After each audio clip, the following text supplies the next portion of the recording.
A gente fala muito que o BIM é um meio, né? O BIM é um meio para te ajudar a fazer gestão da informação. Só que um bom arquiteto e um bom engenheiro, ele precisa de uma formação acadêmica boa. E o que muita gente às vezes está achando é que aprender apenas uma ferramenta vai sair projetando maravilhosamente bem, aquilo não vai ser execuível no campo.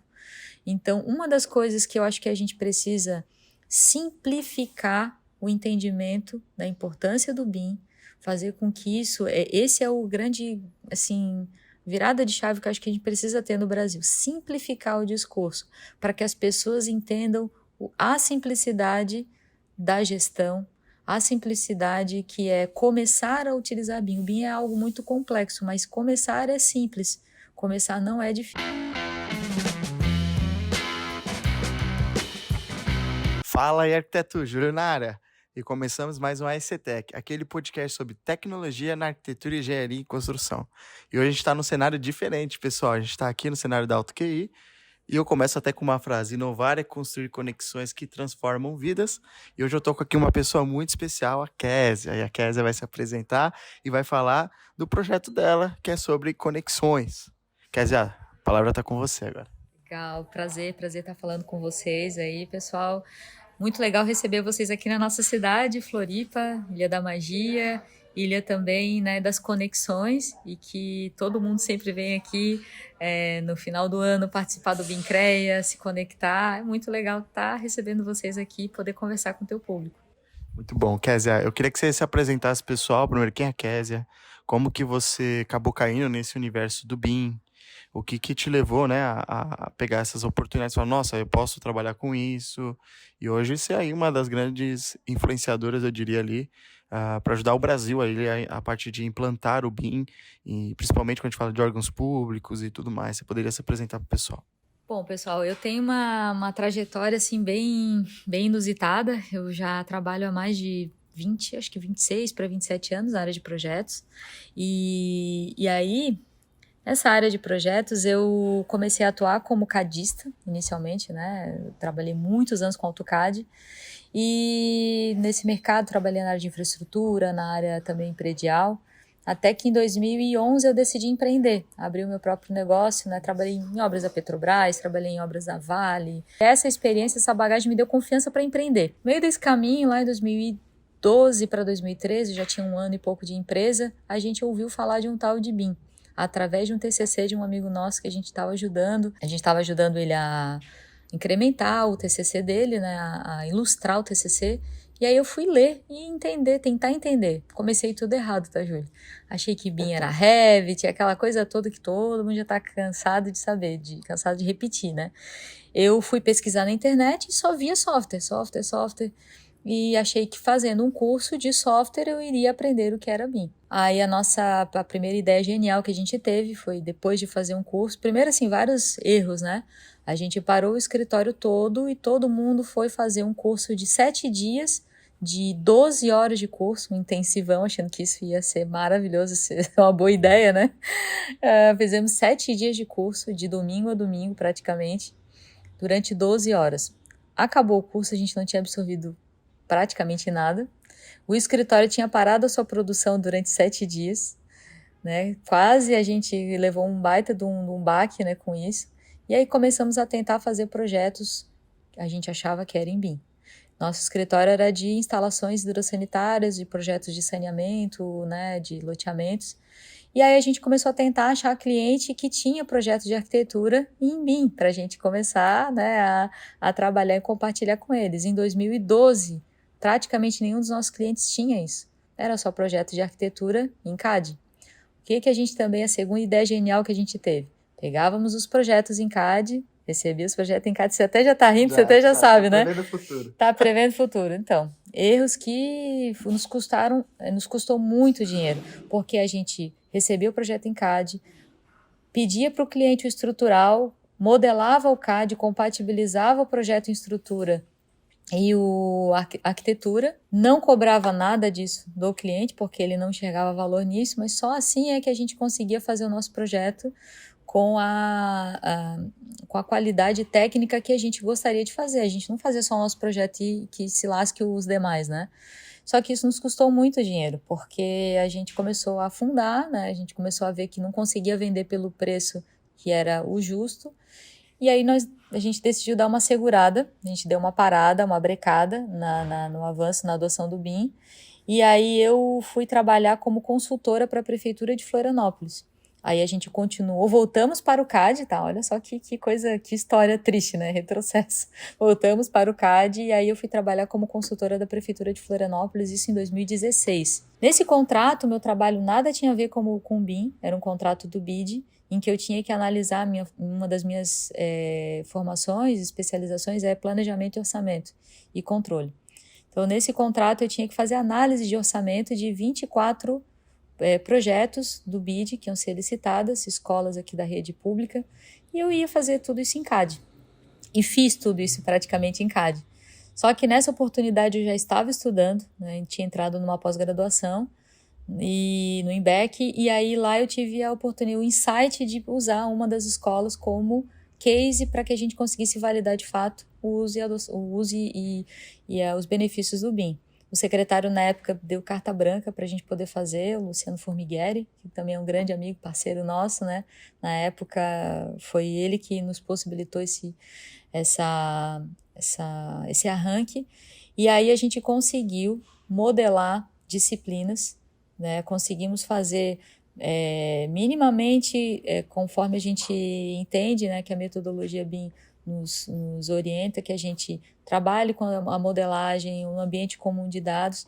A AutoQI entrou como uma parceira muito bacana nesse projeto, e daí foi que a gente começou a fortalecer a nossa parceria com a AutoQI. Foi esse primeiro, lá em 2016, eu já conheci a AutoQI já desde a época do QI Builder que a gente usava, QI Builder não, do Hydrus, nós éramos usuários do Hydrus, do Lumine. Nessa parceria, nesse momento, a gente começou a fortalecer uma parceria com o case da Escola da Tapera.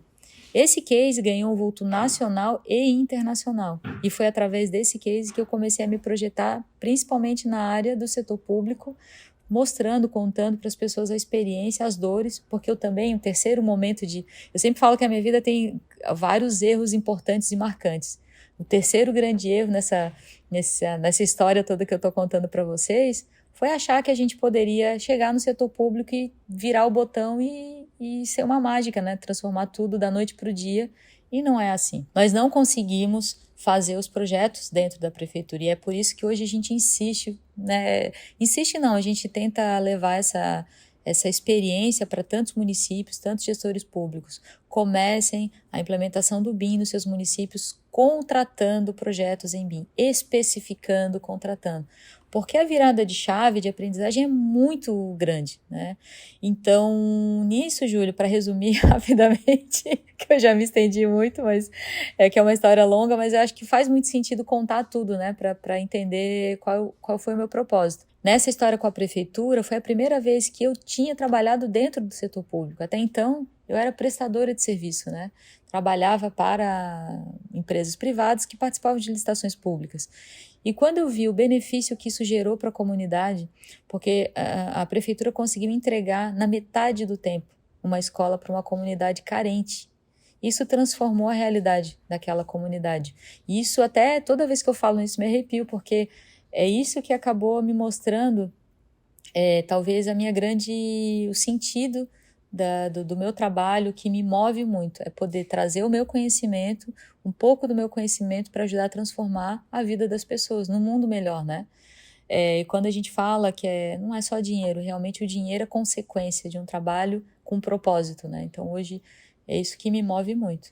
E aí de lá para cá as coisas foram acontecendo, né? Repercutindo esse projeto da Escola da Tapera, eu fiz o meu TCC. Esse meu TCC foi o primeiro TCC sobre implementação BIM para setor público no Brasil, até onde eu tenho conhecimento, né, em municípios, né, principalmente. Rafael Fernandes foi meu professor, grande mestre, grande nome do BIM aqui em Santa Catarina e no Brasil. E aí apresentei esse meu TCC em Portugal, no PT BIM, na primeira viagem para o exterior, profissionalmente, né, outras viagens foram mais a lazer. Mas fui para o PT BIM apresentar esse case, e de lá para cá as coisas assim deram um salto gigantesco. Fizemos o primeiro BIM CREA, trouxemos o professor José Carlos Lino para o PT BIM, E ele tem sido assim também uma grande ponte de contato nossa com a Europa, com vários cases, clientes importantes. E o BIMCREA está indo aí para o 6º ano, para a sua 6ª edição, e tem sido a referência como um evento em que nós tentamos conectar as pessoas. É um evento de muita conexão, de formação de amigos, muitas pessoas depois trazem os depoimentos que elas conseguem trabalho, conseguem se conectar com pessoas vindo no nosso evento. Então, hoje é isso que está nos movendo, né? Não, excelente. Eu acho que alguns insights que vêm na minha cabeça, né? O primeiro deles, quando você fala, eu errei, primeiro erro, segundo erro, terceiro erro, quarto erro, quinto erro. Eu falo pra muita gente, até como consultor, eu falo, galera, sabe qual é a diferença entre eu ser consultor e quem não é consultor? Não é o quanto eu sei, quanto eu acertei, é o quanto eu errei. Porque muitas vezes a pessoa vai tomar uma decisão e aí, quando você já comentou aí, eu já estava imaginando, porque a gente já errou. É uma das formas que a gente já errou, entre inúmeras formas que já errou. Eu acho que esse é um ponto muito importante enfatizar que o erro aqui, no sentido de resiliência, no sentido de aprendizado, e até um slogan lá dentro do escritório é assim, cometa um erro novo cada dia, mas nunca o mesmo erro. Porque acho que faz parte da evolução, do desenvolvimento humano, né?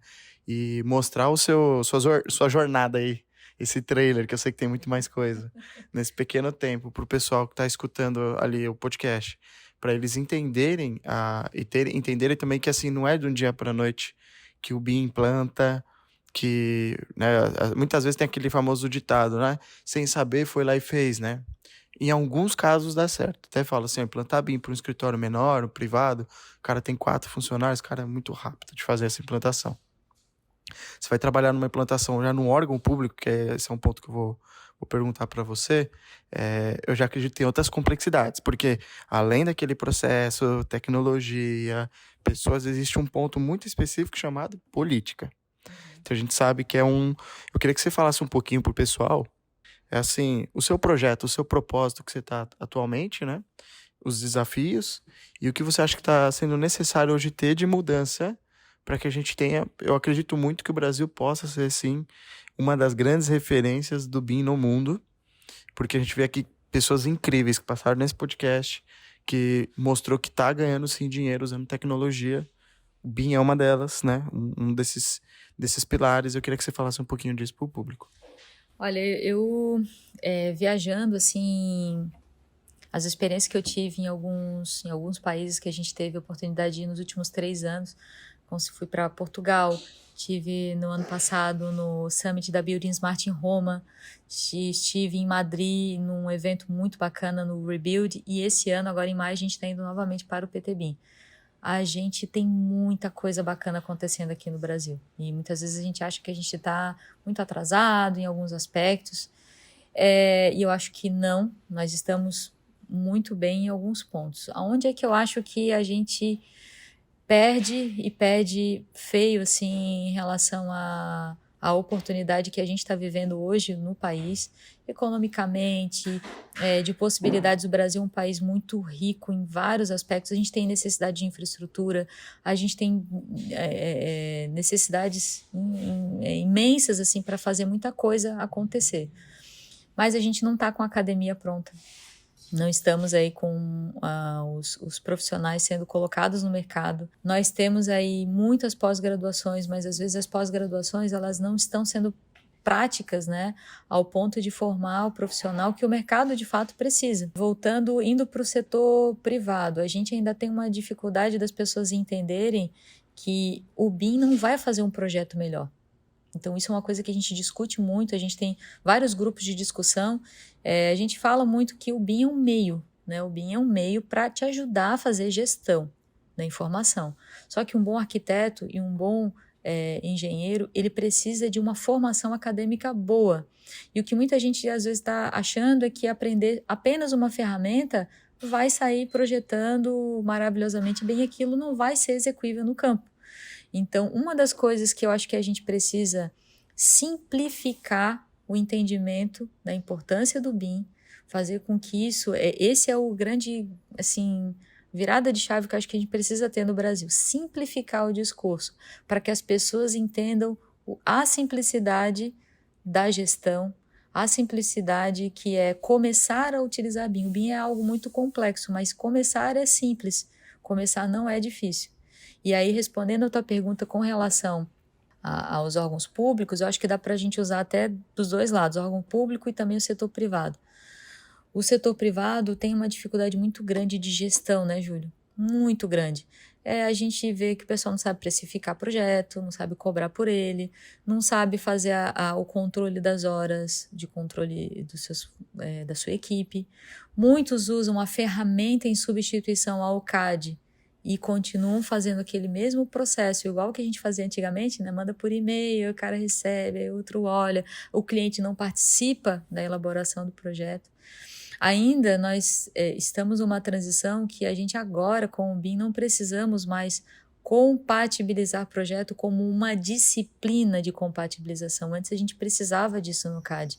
Hoje a compatibilização ela acontece durante o processo de criação de cada projetista. Cada projetista é responsável por entregar uma melhor solução olhando para os demais projetos. Então, simplificar esse discurso eu acho que é muito importante.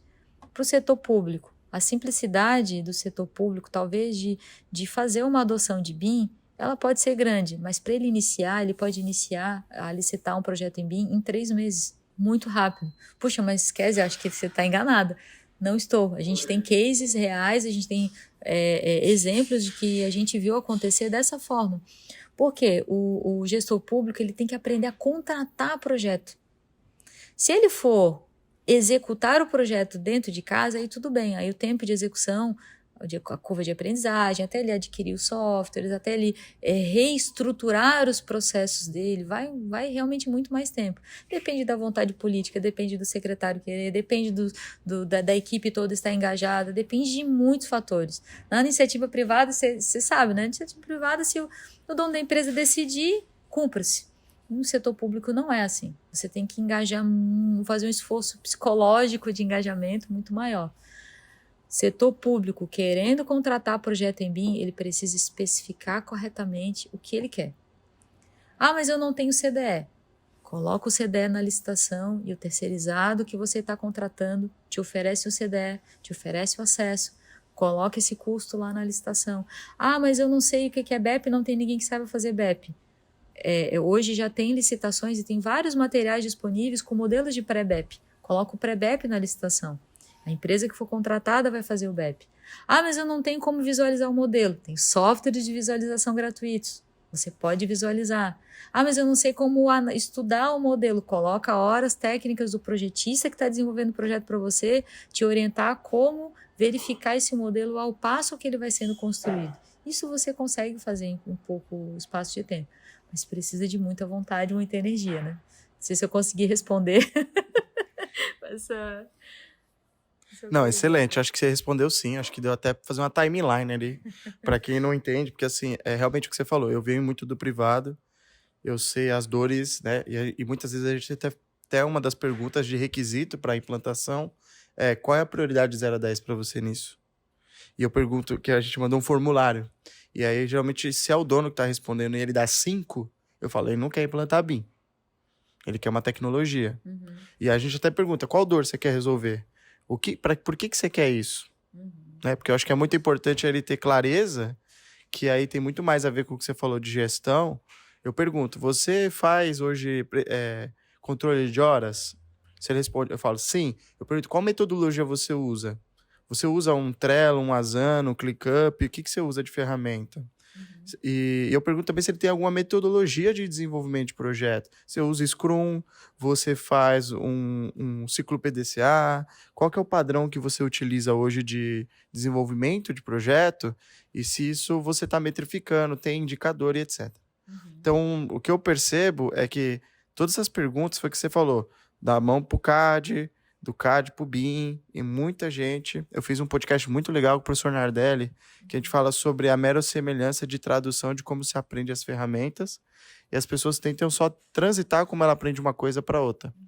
E eu entendo que parte do aprendizado tem a ver, sim, com a contratação, igual você falou. Então, por exemplo, se eu estou contratando projetos, eu passo a entender como eu contrato projetos, eu tenho que aprender como também eu vou verificar e auditar esses projetos, porque eu acho que eu estou entendendo que tem os passos e eu acredito muito. Muitas vezes a gente vai falar do decreto BIM, que é explicar para as pessoas assim, como foi muito bem pautado no Brasil e foi pé no chão, a decisão de primeiro se faz BIM 3D, contrata projeto, depois libera para uma fase pré-obra para quem faz planejamento e orçamento, por último a gente vai para manutenção e operação. Então, eu entendo que foi muito bem pautado e eu queria que você se pudesse compartilhar com o pessoal assim, o que você acredita que essas empresas, então, não só de consultoria, né? O que você acredita que é preciso mudar ali para que a gente consiga ter um BIM de fato? E eu falo para muita gente, às vezes o BIM pode ter o grau de maturidade 1.0, CAD BIM, depois é BIM, não tem, acho que não tem problema nenhum. Acho que a primeira questão é você dar aquele primeiro passo. Né? Que nem você fez lá, você falou, ó, eu quis fazer um trabalho aqui, fui fazer, por que a gente não pode fazer a escola assim? Pô, já reduziu o tempo ali. Isso para a sociedade em si, basicamente a gente fala de utilizar recurso público para trazer o melhor para a sociedade, acho que esse é o propósito, e o BIM vem como uma dessas possibilidades. Então, o que teria, na sua opinião, hoje a Kézia está aqui, 100% do poder para mudar isso, o que você acredita que teria que mudar, né, para que a gente possa ter um país melhor ali, ter o BIM implantado nas prefeituras, ter o BIM na sua plenitude. A gente sabe que não tem uma resposta ali, uma bola de cristal, nada do tipo, mas acho que seria legal passar a sua visão, que você já está aí um bom tempo vendo o que está acontecendo, principalmente, você botou a mão ali, para que possa servir até, de repente, às vezes alguém de órgão público está escutando isso, e às vezes a pessoa não sabe o ambiente onde ela busca essa informação. Até depois eu vou deixar o contato aqui da Kézia, das redes sociais, porque um dos propósitos dela é a conexão, e eu acho que é muito importante trazer essa mensagem, essa informação para o ouvinte. Muito legal, Júlio. Eu acho que essa tua pergunta é o que nos inspira, nos movimenta, né? Eu acho que é a simplicidade. Muitas pessoas às vezes criticam, poxa, mas estamos há 22 anos falando de BIM aqui no Brasil, né? Os primeiros estudos aí, primeiras teses aí datam de 2000, 2002. Mas tá chato falar a mesma coisa, bater na mesma tecla. Tem algumas pessoas que reclamam, que acham ruim isso, mas o que a gente tem que ter consciência? Nós estamos numa bolha. Até o Dudu Ribeiro usa essa expressão, o Bubble Information Modeling. Nós estamos nessa bolha. Nós temos que entender que outras pessoas que estão fora dessa bolha não sabem do que a gente está falando, ou se sabem e não conseguem digerir essa informação e entender o valor que isso tem para a vida delas, para o uso e aplicação nos negócios deles, no negócio ou órgão público. Então, a nossa missão é simplificar o discurso e colocar todos na mesma página, ou a maioria das pessoas que queiram entrar na mesma página. Esse é o primeiro passo. Segundo passo, a gente tem que caminhar para um caminho no setor público de simplificar normas, padronizar normas. Porque não faz sentido. Esses dias eu estava assistindo uma entrevista do diretor da MRV falando sobre essa questão. O fogo que queima no sul é o mesmo fogo que queima no norte. Então, por que ele tem que ter um projeto diferente, né, com legislações diferentes, a depender da região? A água se comporta da mesma forma. Então, os projetos hidrossanitários, eles têm um desdobramento, uma especificidade em cada região. É claro que cada região tem uma especificidade em função do seu terreno, características, mas se a gente olhar para o que existe de semelhança e tentar unificar mais as normas, a gente tem um caminho para a digitalização muito mais interessante, para que a gente consiga automatizar melhor a criação de projetos e automação de análise de regras. Segundo passo. Terceiro passo é a gente investir mais na capacitação das universidades e pós-graduação. Não tem gente no mercado. Está faltando profissional no mercado. Talvez vocês aí que estão assistindo, nos ouvindo, pensam assim, poxa, será que eu invisto no BIM? Será que eu vou? Vai, pessoal. Eu lembro que um professor meu, acho que foi até teu professor também, professor Rogério Lima, Sim. falou, né, invista. Assim, ele está falando porque ele é professor, né, ele deve estar sendo pago para isso, mas não. Antes de eu sair da pós-graduação, eu já tinha várias oportunidades em volta de mim, em função da formação que eu estava adquirindo. Falta profissionais, então precisamos investir no setor do ensino, né? A gente precisa fazer com que os engenheiros migrem para o digital. E o digital, eu quero dizer o seguinte, para as redes sociais. A gente vê aqui, falando de Santa Catarina, muitos engenheiros não têm redes sociais, não acessam conteúdo. A fonte, talvez, de comunicação dos eventos, nós rodamos o estado mais de 4.000 quilômetros. A melhor maneira que a gente teve de se comunicar para convidar as pessoas a chegarem nos nossos eventos foi o rádio. Caramba. Talvez, quem sabe, a gente criar um evento de BIM, um programa de BIM no rádio, sabe? A gente tem que furar essa bolha de alguma forma. A gente tem que fazer com que os engenheiros entendam que eles precisam se capacitar. A gente tem que, de fato, entender que a tecnologia está a nosso favor. Ela está a nosso favor para ajudar a gente a transformar o mundo que a gente vive. Por que transforma a indústria automobilística, o agronegócio, medicina, e a nossa anda assim, a passinho de tartaruga, né? Então, acho que a gente se qualificar é importante. Industrializar a construção civil é outro passo muito importante.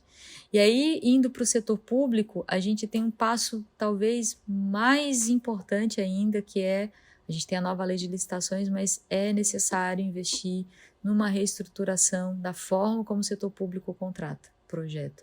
Ele precisa tirar o escopo de projeto de dentro das prefeituras e, de fato, contratar.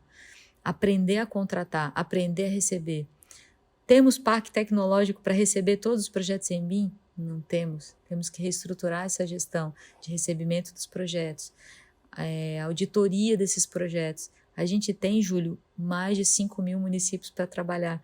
Então, eu vejo que, assim, todo mundo que está assistindo a gente, se tem algum colega seu que fala que faz projeto em BIM ou trabalha com consultoria, ele não é seu concorrente. Ele é seu aliado, seu parceiro, porque a gente tem muito trabalho. Eu tenho trabalho para essa geração, para a geração da minha filha. A gente tem muita coisa ainda para fazer. Felizmente, né? Mas acho que esses são os pontos chaves. Acredito que também é necessário a gente mudar a forma da gente fazer projeto. Hoje, as empresas, precisamos atingir o coração também dos contratados, dos clientes, porque eles ainda não estão entendendo o valor do BIM. E eles são os maiores beneficiados. Eles empurram para o projetista a responsabilidade ou o trabalho de aprender o que é BIM. E a gente não está conseguindo nem ensinar muito bem para os projetistas o que é BIM. Que dirá a gente conseguir ensinar para o cliente que às vezes não tem conhecimento, né, do que é até, e nem precisa saber, na minha opinião. Ele tem que entender o valor que aquele projeto que está sendo executado por uma equipe multidisciplinar, contratada no início do projeto, o que ele vai entregar de valor para esse cliente. E isso ser vivo, né? Ser uma coisa viva. Hoje a reclamação que eu ouço de muitos projetistas é que, puxa, eu entreguei o projeto todo em BIM, o cara foi lá e imprimiu num PDF, fez um PDF, imprimiu, levou a prancha para a obra. Quando eu fui visitar a obra, tudo diferente do projeto. Qual o valor que esse BIM teve para esse cliente que pagou e pagou caro por um projeto? Nenhum. Então, temos que levar o BIM para a obra, convencer os construtores, temos que mudar o discurso, talvez, como eu falei lá no início, simplificar esse discurso. Simplificar, ao invés de a gente falar, né, a gente sabe que tecnicamente a gente pode falar de outras coisas, IDS, BSDD, falar de IFC, o cliente, para ele, não importa isso.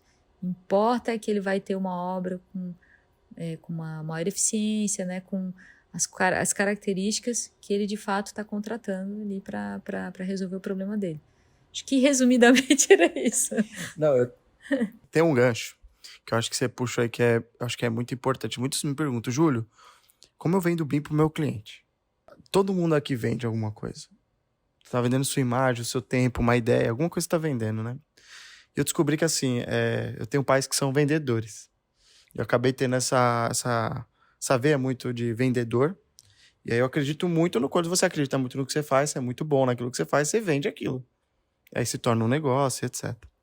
Mas eu aprendi o seguinte, qual é o que o cliente quer, né? Por que a pessoa foi comprar um carro? Por que a pessoa foi comprar uma casa? Por que a pessoa foi comprar um projeto, né? Então, muitas vezes eu faço essa analogia, porque o pessoal não sabe cobrar. Muitas vezes tem gente que fala, qual é o seu preço de metro quadrado de levantamento em BIM? Qual é o seu preço de metro quadrado? Eu falo, cara, eu não cobro por metro quadrado. Eu sei o que eu... O Thiago Nigro, ele fala sobre um termo chamado Magical Number. E eu falo, qual é o seu número mágico? A sua realidade ou o número que você quer ter? Eu aprendi o que era isso. Eu entendi quais eram meus custos, custo da minha empresa, imposto, software. Então foi o que você falou. A gente não tem a cultura de, poxa, eu não posso pegar da mesma forma que eu fazia e trazer para uma nova metodologia. E o BIM, ele te obriga a pensar no processo. Então, e eu sofri isso na minha primeira venda. Eu lembro até hoje indo para a Extrema, que eu cheguei para um cliente, meu irmão, tem uma mega apresentação no Prezi. Falei, vai ser em BIM, vamos levar óculos, vamos levar... na época não era aqueles óculos, era 360, que já era novidade, era Revit, era um monte de coisa ali. Cheguei lá pro cliente, o cliente falou assim, só a impressão dele, de tanta coisa que eu mostrei para ele, ele não tinha visto nenhum preço. E ele falou para mim assim, cara, eu não tenho dinheiro para isso não, porque era uma cidade do interior. Ele falou, não tenho dinheiro para isso não. Eu falei, mas eu não te falei nem preço. Ele falou, cara, mas só pelo valor que você tá me mostrando aí de tudo isso, é caro. Eu falei, putz, eu preciso mudar a percepção de como eu vendo isso para ele. E aí de novo, o que ele tá buscando, né? Aí eu entendi o que ele tá buscando se eu chego pro cliente e falo, cara, você quer em CAD? Custa X. Aí eu chego pro cara e falo, você faz num programa, você pode escalonar, levar num pendrive, copiar e colar para quantos arquivos você quiser. Tem as vantagens. Eu falo só os benefícios que tem o CAD. E aí eu cobro 2x, por exemplo, nesse CAD. E aí eu vou lá e falo, eu tenho aqui um outro concorrente que ele faz à mão, mas o traçado dele é como ninguém, ele faz na prancheta, ele é artesão ali, ele faz de uma forma linda, ele cobra X.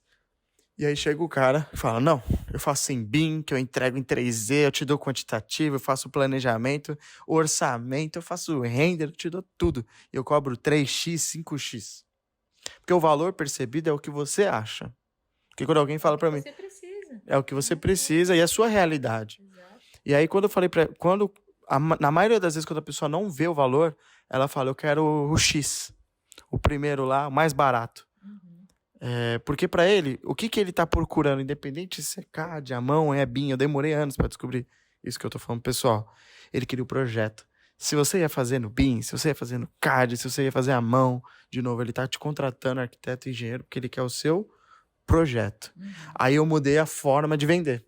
Aí eu entendi assim, tá, o que esse cara quer? Um projeto. Então eu falo pra ele, eu te entrego igual aquele cara entrega, eu te entrego em CAD, PDF, se quiser até te dou um 3D, entrego os mesmos produtos, eu já vou ter o benefício para mim de fazer em menos tempo.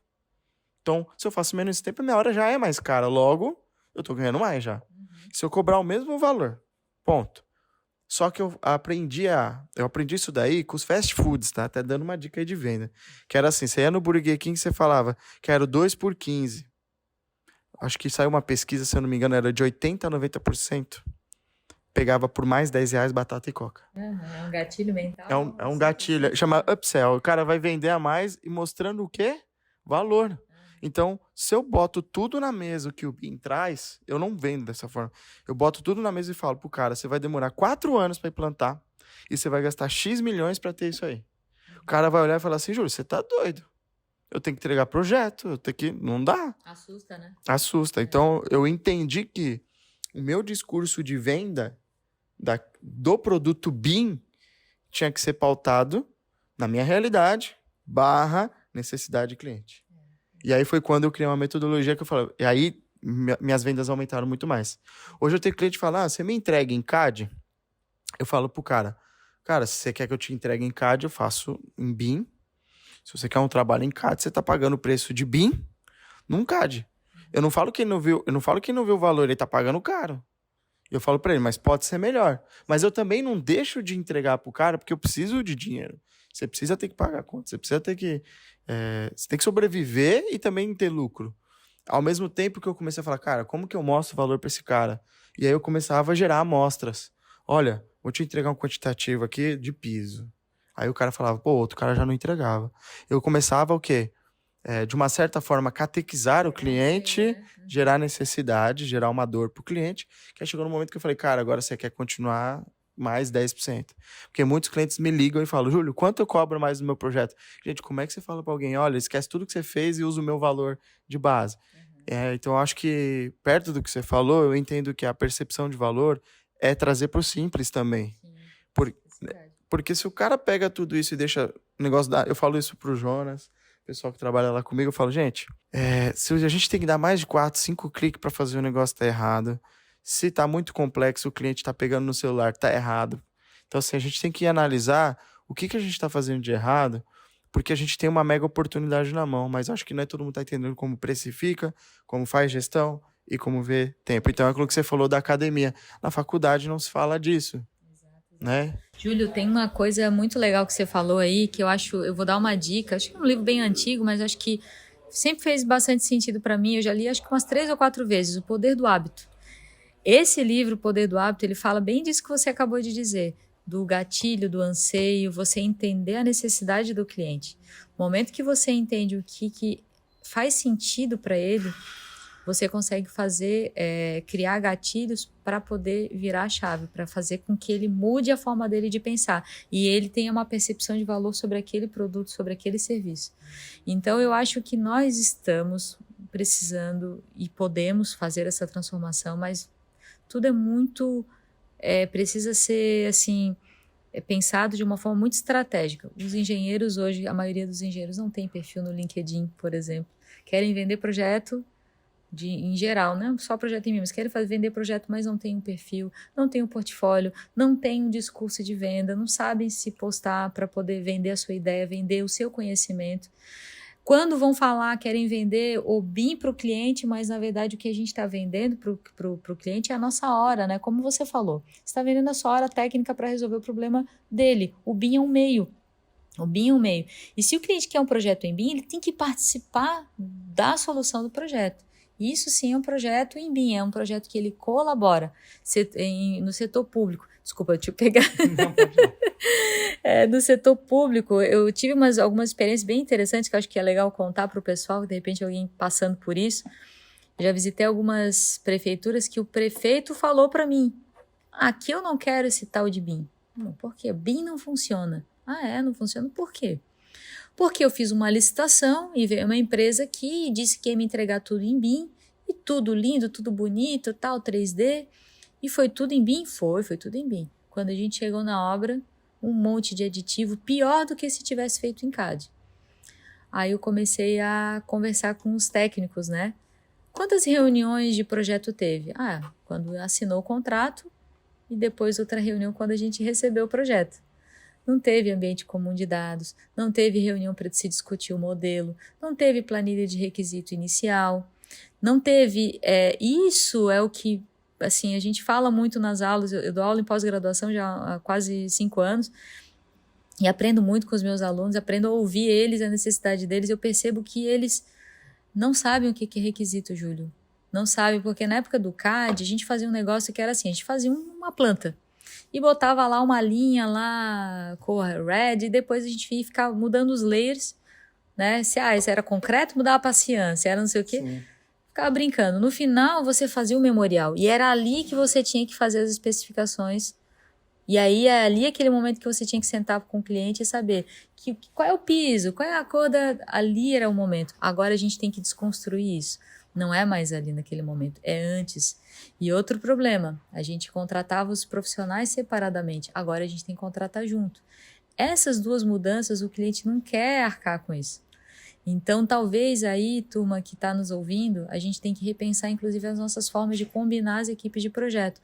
O Rui fala muito, o Rui da AutoQI, nosso parceiro, amigo, ele fala muito sobre isso. As equipes de projeto têm que se reinventar para fazer com que eles participem do resultado também do projeto e participem também dos prejuízos. Porque muitas vezes um projetista, numa solução técnica ruim, ele faz o proprietário da obra tomar um baita de um prejuízo. E ele, muitas vezes, ele nem está sabendo, porque lá alguém na obra mudou, ele não, o contrato dele vai até o projeto, né, não vai até a obra, e aí ele perde de ganhar dinheiro e também perde de fazer com que o dono da construtora evite de perder dinheiro também. Então, aí 2 pessoas estão perdendo. Então, talvez a gente tenha que repensar esse nosso formato aí de trabalho. Né? Eu tenho 2 observações que eu acho que vale um corte para isso que a gente está falando agora. A primeira delas requisitos, para quem não sabe, quando a gente está falando de informação, é o famoso combinado não sai caro. Então, muitas vezes, no privado, eu tenho feito isso também bastante. Você quer usar o BIM para quê? Ah, eu quero fazer orçamento, tá bom. Não, mas eu quero fazer isso, isso, isso, isso, isso. Vamos pensar na vida. Quanto mais sonhos você tem, mais objetivos você tem, maior é seu esforço, maior é seu investimento de tempo e etc. Quando eu trago isso pro BIM, eu falo, tá bom, você quer tudo isso, vamos lá. Isso a gente chama de usos do BIM. Então eu vou lá e falo, pra que você quer esse BIM? É isso. Legal. Aí eu falo, você hoje tem algum padrão construtivo? Eu não tenho padrão construtivo. Como é que você contrata os seus fornecedores? Não tenho padrão de contratação de fornecedores. Qual é o seu ERP? E o que você usa para fazer toda a gestão dessas informações? Eu uso o Excel. Eu não tenho uma. Aí você percebe que, na verdade, quando ele tem um sonho grande, mas ele não está preparado para tudo Tem isso. musculatura, né? Não tem musculatura. Então, quando a gente fala de o combinado não sai caro, que é o famoso definir as informações dos objetos, muitos colocam o LOD, o LOI, o log, e dá essas informações para definições dos objetos. Eu acho importante esse alinhamento ser feito tete a tete com o cliente, se não pegar um de base e em cima dele você amadurece de acordo com o que ele pode pagar, porque já aconteceu isso comigo também, eu sou arquiteto, estou desenvolvendo um projeto, o cliente falava assim para mim, faz o as-built lá do lugar que pra gente fazer um retrofit, tá bom. Aí eu fui lá e levantei só o civil, porque eu não tinha combinado com ele os requisitos. Quando ele chegava, falou, por que você não botou os pontos elétricos? Por que você não botou isso? Aí eu falei, a gente entende qual que era o seu produto CAD. Ficou um ruído de comunicação, eu errei. Aí hoje eu vou fazer, eu mando pro cara preencher uma lista, ele vai perder ali uns 10 minutos, mas eu pergunto, o que você define como arquitetura? Liste os elementos abaixo. Aí ele tá lá, parede, piso, revestimento, porta, porque quando ele preenche, tem gente que preenche tudo. Quando ele preenche tudo, eu falo, cara, se você quer tudo, esse é o preço do seu tudo. Só que eu já sabendo disso, eu também mando o que eu acho que é básico, para ele ter uma noção de preço. Se um é 10x e o outro é x, qual que é a diferença? Porque quando eu fui conversar com esse cliente, eu lembro até hoje, ele fala, as-built, traduzido de maneira literal, é como construído. Então ele falava, então eu tenho que desenhar tudo. Tem muita gente que acha que as-built é o que está dentro do entrefogo, que está dentro da parede. Então eu falo, da mesma forma que tem problemas ali de levantamento, que é uma coisa básica, o projeto tem muito mais, porque é muito mais complexo. Então, requisitos de informação é um problema. Segundo, você falou de uma forma de contratar e fazer parte. Tem um conceito que é legal, pessoal, depois dar uma estudada, que chama Integrated Project Delivery, IPD. Dá uma olhada depois no IPD. IPD fala justamente disso. Trazer todo mundo antes para a contratação. Se eu não me engano, Singapura segue esse modelo.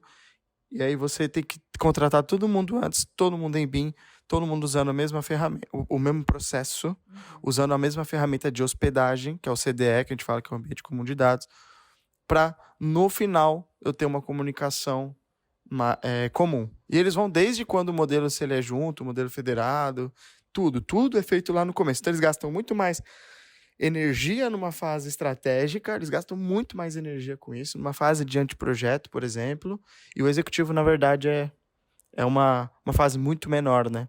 Então, eu acredito que esses dois, o combinado não sai caro, e ter uma integração desses projetos de entrega desde o começo combinado, acredito que já vai ser um avanço para quem quer seguir ali no BIM, independente se é privado ou público. A dor é a mesma, que é fazer projetos no prazo e entregar o custo ali conforme o combinado. Exato. Não, com certeza. Acho que foi no quarto BIMCRE, o pessoal da KVA, eles contaram pra gente uma experiência que eles usam muito essa metodologia de trabalho, né? Bom, o que eu posso te dizer, Júlio? Eu acho que a gente tá, assim, eu sou muito otimista, né? Quem me conhece sabe, assim, do nível de otimismo que eu tenho. Eu gosto de projetos desafiadores. A gente tem muitos projetos legais e agora o último que a gente lançou, inclusive, ele vai de encontro a tudo isso que a gente está discutindo aqui, que foi a Jornada Implementa BIM. Foi um projeto muito bacana, eu acho que ele foi bastante inovador, porque ele é muito simples, mas ao mesmo tempo bastante diferente, porque ele é um projeto gamificado. Nós trouxemos 24 especialistas para falar de BIM, mas não de BIM, como é que faz o modelo. BIM, como é que faz o negócio. Como é que faz o negócio? Como é que eu faço o meu plano de negócio? Como é que eu precifico? Como é que eu faço a gestão do meu escritório? Com um olhar empresarial. Olhando e falando numa linguagem para pequenos empreendedores. Porque hoje a gente tem uma realidade no mercado Não sei se vocês que estão nos ouvindo aí passaram ou estão passando por isso. Nós tivemos o advento da pejotização. Com muitas empresas enxugando seus profissionais e terceirizando os seus serviços, muita gente teve que empreender espontaneamente. E você abrir um CNPJ não é só você emitir nota. É uma série de outras competências que às vezes o projetista que está habituado a fazer o seu projeto técnico não está habituado a ser empresário. E é diferente você ser projetista e ser empresário. Então, nessa jornada, a gente tentou trazer essa visão e a gente fez a primeira fase assim, foi muito bacana, muito conteúdo, um feedback muito bacana. A segunda fase, a gente fez uma seleção, fizemos uma provinha, né? Foi bem interessante, que o pessoal comemorou como vestibular e foi muito bacana, o nível foi alto. 50 profissionais passaram para a segunda fase. Esses 50 profissionais formaram 5 equipes, inclusive uma das equipes é a equipe AutoQI, está dando nome para as equipes, equipe AutoQI, equipe FF Solutions, equipe ADAX e por aí vai. Não vou lembrar de todas elas agora de cabeça, mas a equipe, vou lembrar assim, equipe Axion e equipe Alves Espíndola, mais Constru Experts.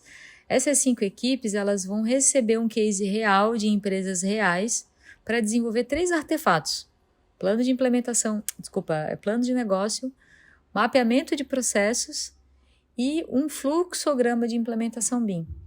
Então, esses entregáveis vão ter que ser desenvolvidos durante 2 a 3 meses e os melhores trabalhos vão ser destaque no 6º BIMcre SC. Então, tá todo mundo super empolgado, mão na massa, empolgadíssimo, tudo online, as pessoas estão se conhecendo, estão fazendo networking, a gente está forçando, não, mas estimulando eles a terem redes sociais, muitos não tinham portfólio, a gente está incentivando o trabalho colaborativo. Então, esse é um dos projetos que, com a visão que a Conexão BIM trouxe para esse ano, a gente trabalhava muito a pegada de eventos e a pegada do setor público. Só que as pessoas que frequentavam nossos eventos, elas tinham outros anseios.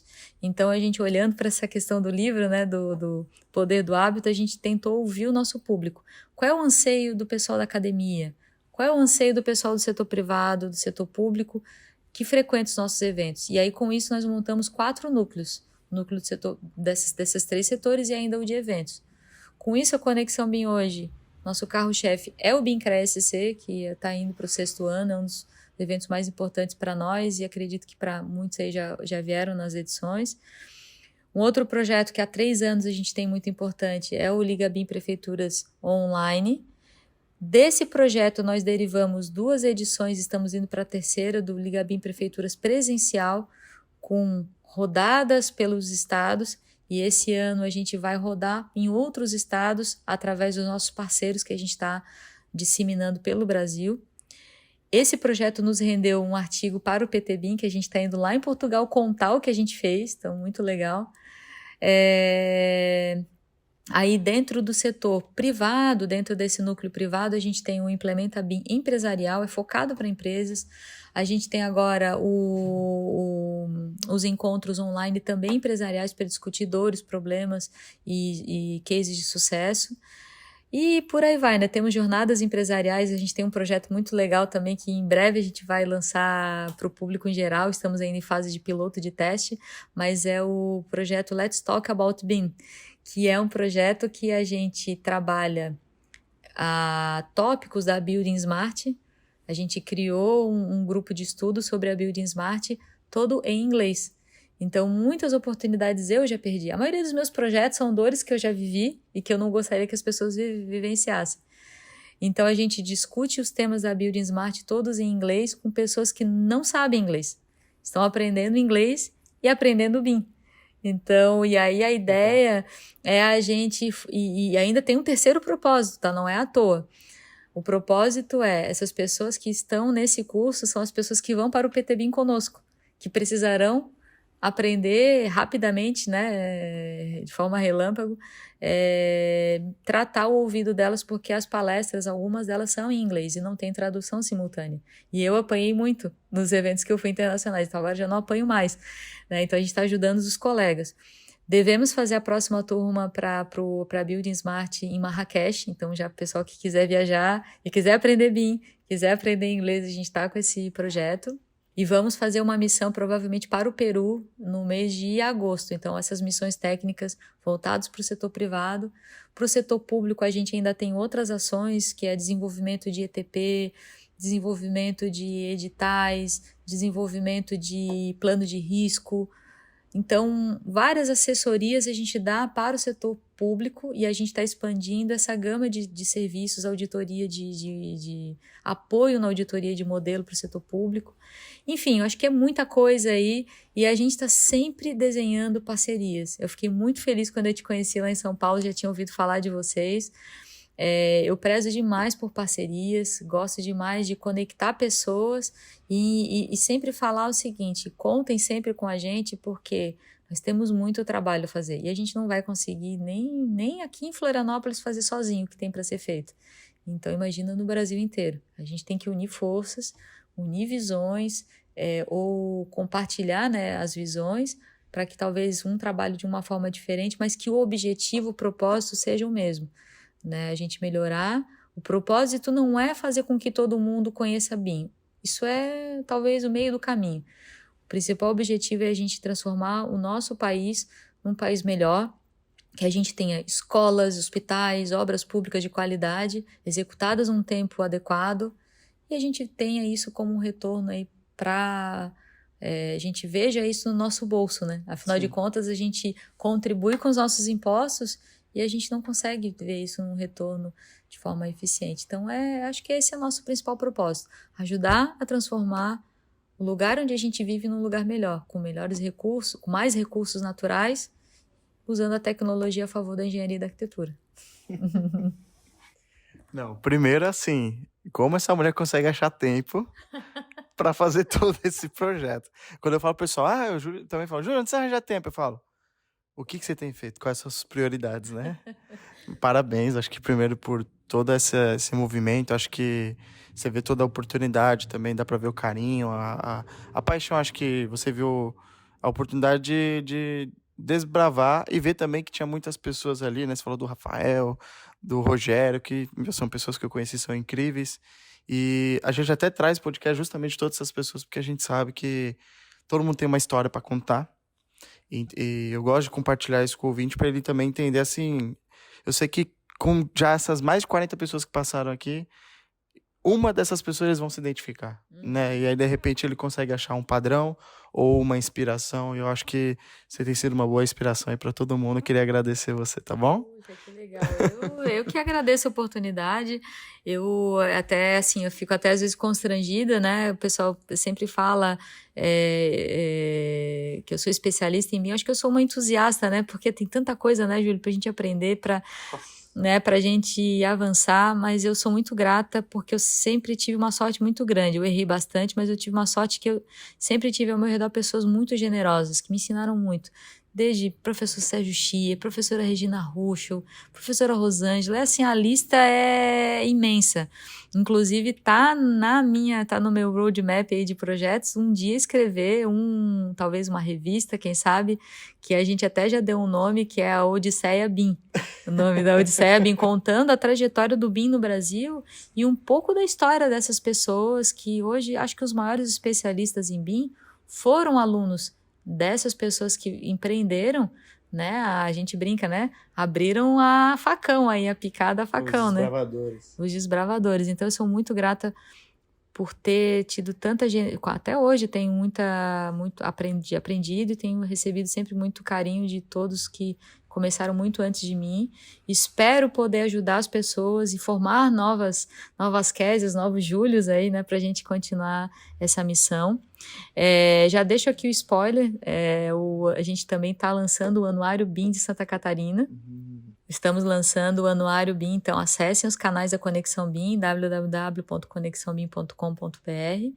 Logo, logo a gente vai estar subindo a logo da SP BIM como parceiro nossa lá. Só faltou tempo, tá, Júlia? A gente já combinou isso, mas está faltando só da minha parte a gente subir a logo. Vocês que querem também divulgar os seus trabalhos, entrem em contato conosco. Temos aí em outubro o BIMCRE SC, todos estão convidados à 6ª edição. Temos em julho o Liga BIM Prefeituras presencial, que vamos rodar mais estados aqui, mais cidades aqui do estado, e vamos rodar em outros estados também com parceiros nossos, a gente não vai ter braço para ir em todos os lugares, né? Também deixo a dica para, acho que BIM Fórum também é um evento bacana do pessoal participar. Building Smart Brasil, que agora a gente tem, participem, se cadastrem, né? Sejam membros. E, pessoal, façam parcerias, né? Parcerias acho que faz com que a gente avance, faz com que a gente progrida cada vez mais. Deixo as minhas redes sociais aí de contato, né? No LinkedIn é só me procurar, estou sempre disponível. Conexão BIM também à disposição para ajudar e disseminar o BIM por todo o país e agora até no mundo, né? Parabéns, Kézia. Bom, para quem quiser, vou deixar aqui o contato da Kézia aqui na descrição desse podcast. Kézia, obrigado pelo seu tempo. Eu queria terminar com a frase dizendo assim, conexão, eu acredito que transforma. E você está fazendo esse papel, a gente também aqui está se esforçando, saindo só de São Paulo, né? Acho que é o primeiro podcast que a gente está fazendo fora de São Paulo. A gente acredita muito também na conexão do presencial, né? A gente sabe que tem muita coisa online é uma alternativa, a pandemia nos provou isso, mas eu entendo que ainda a conexão tete a tete, conversar com as pessoas, né? A gente conversou muitas vezes, a gente só se conheceu presencial. Eu falei, será que ela é mais alta que ela é mais baixa que eu?